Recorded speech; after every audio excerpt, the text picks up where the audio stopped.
கடவுள் எங்க இருக்காரு? அவர எப்படி நம்ம பார்க்க முடியும், பழக முடியும், பேச முடியும்?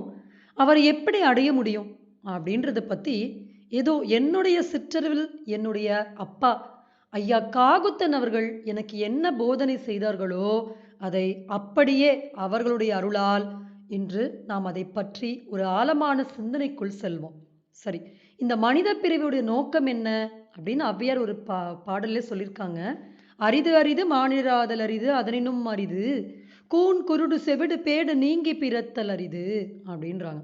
அப்ப மானிடரா இத்தன கோடி பேர் பிறந்திருக்கும்போது, ஏன் அது அரிதுன்னு சொல்றாங்க? அப்ப மானிடம் என்றால் அறிவு என்று அர்த்தம். அப்ப வெறும் ஒரு உடலோடு நம்ம பிறக்கக்கூடிய பிறப்புக்கு பேரு பிறவி என்று சொல்லப்படவில்லை.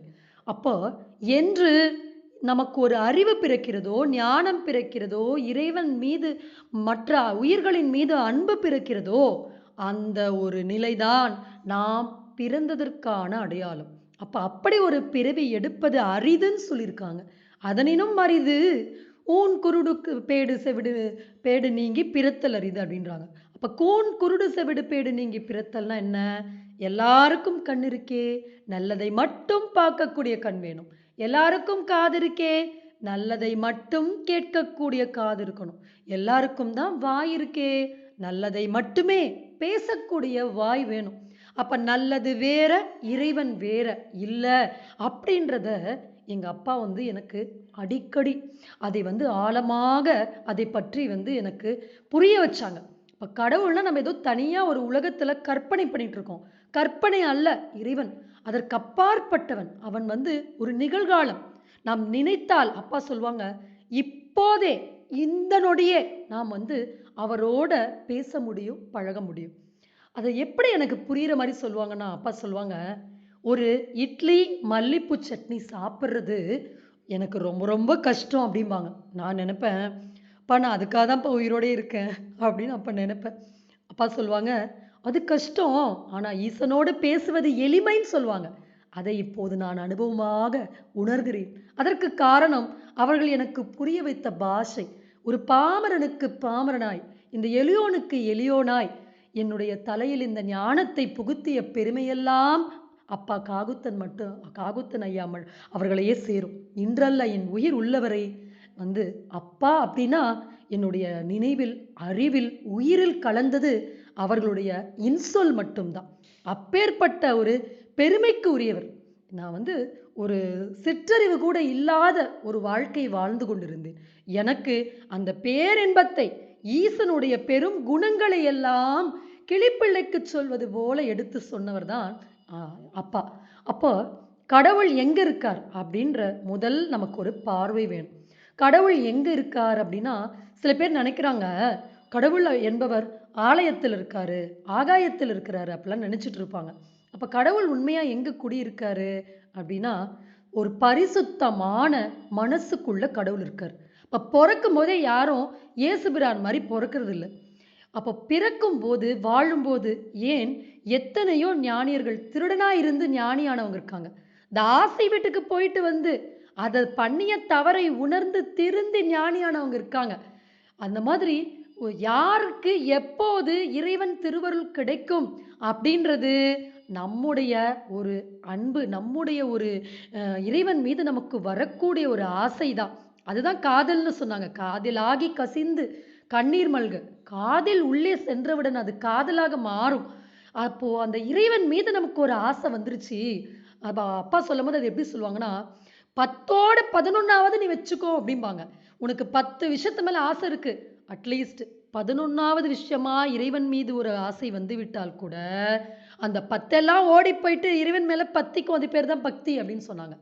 அப்போ அந்த நமச்சிவாயம் அப்படின்றத ஒரு மருந்து மாரி முதல்ல சாப்பிடும்போது அப்படி இருக்கும். அப்ப அது உள்ள போனோனே அமிர்தமா மாறும். நம்மகிட்ட இருக்கிற கொடுங்கோல் எண்ணங்கள், மாற்றமான செயலாதிகள் எல்லாம் சங்காரம் செய்யும். செய்து அந்த கண்ணுக்கு ஒரு வெளிச்சம் கொடுக்கும். இந்த காதுக்கு ஒரு நல்ல விஷயங்கள கேட்கக்கூடிய பக்குவத்த குடுக்கும்.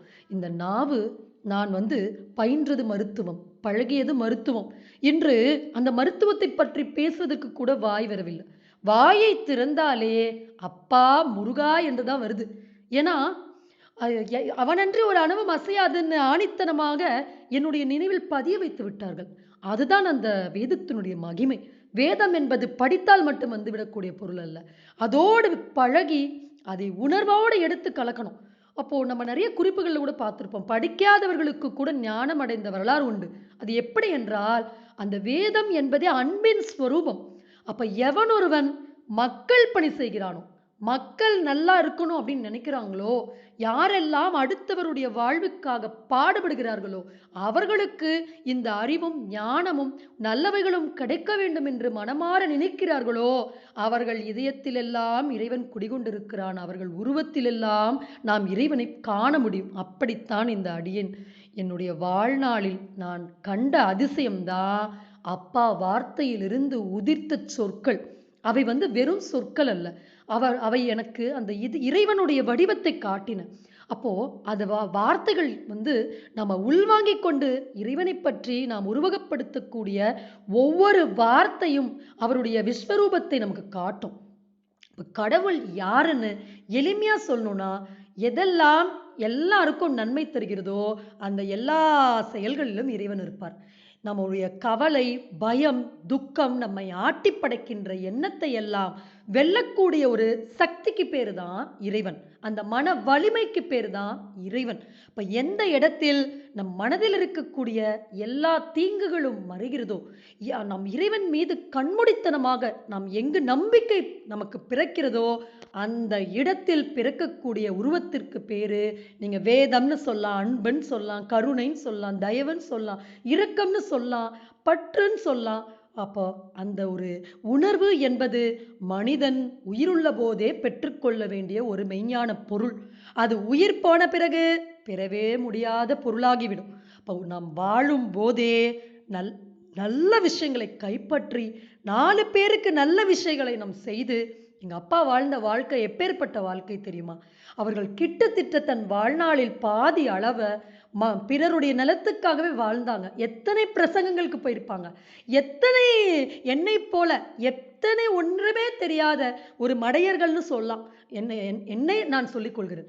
அதுபோல எத்தனை பிள்ளைகளுக்கு ஞானத்தை ஊட்டி ஊட்டி தன்னுடைய வாழ்நாளின் மணி நேரங்களை அவ்வளவு உழைப்பையும் செலவு செய்து அந்த குரலை இறைவன் கொடுத்த குரலை இறைவனுக்காகவே அப்படியே சமர்ப்பித்தார், அர்ப்பணித்தார். அப்படி ஒரு தொண்டுள்ளம் கொண்டு இன்று அவர்கள் இந்த அறிவை எனக்கு கொடுக்கவில்லை என்றால், இன்று நானும் ஒரு ஒரு ஒரு பொய்ப்பொருளாகவே, யாருக்கும் பிரயோஜனப்படாத ஒரு பொருளாகவே என் வாழ்க்கை ஒரு முடிவுக்கு இருக்கும். ஆனா எக்கோடி கால ஒரு சொர்க்கப்பதி வாழ்வு இப்போது எனக்கு என்ன ஒரு உணர்வுனா, எப்போதுமே அப்படியே என்னை சுற்றி அந்த இறைவனுடைய அந்த ஒரு வாசம் இருந்து கொண்டே இருக்கிறது. சிந்தனை பூரா அவங்கதான். அவர்களை மீறி ஒரு தவறான சிந்தனை கூட கிடையாது. அதை தடுத்து நிறுத்தக்கூடிய அளவுக்கு என்னை முற்றிலுமாக அந்த இறைவன் காலடியில என்னுடைய தந்தை சேர்த்து விட்டார். அப்படி ஒரு அன்பு இறைவன் மீது ஏற்படுவதற்கு காரணம் இறைவன் பற்றி அவர் எனக்கு சொல்லிக் கொடுத்த அந்த விதம். அதனால கடவுளை தேடி எங்கேயுமே ஓட வேணாம்.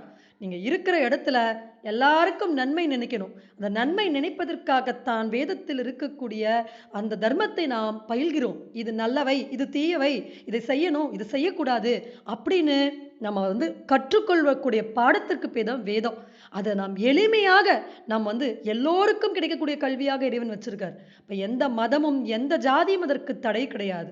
நம் மனம் மட்டும்தான். அப்பா சொல்லுவாங்க, இறைவனை அடைவதற்கு மனம் ஒன்றுதான் தடையா இருக்கு.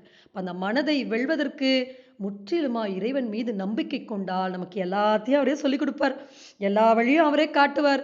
எல்லா நன்மைகளையும் நம்மோடு சேர்த்து நம்மை ஒரு தூய்மையான பரிசுத்த ஆவியாக மாற்றக்கூடிய அதிசயம் நடக்கும்.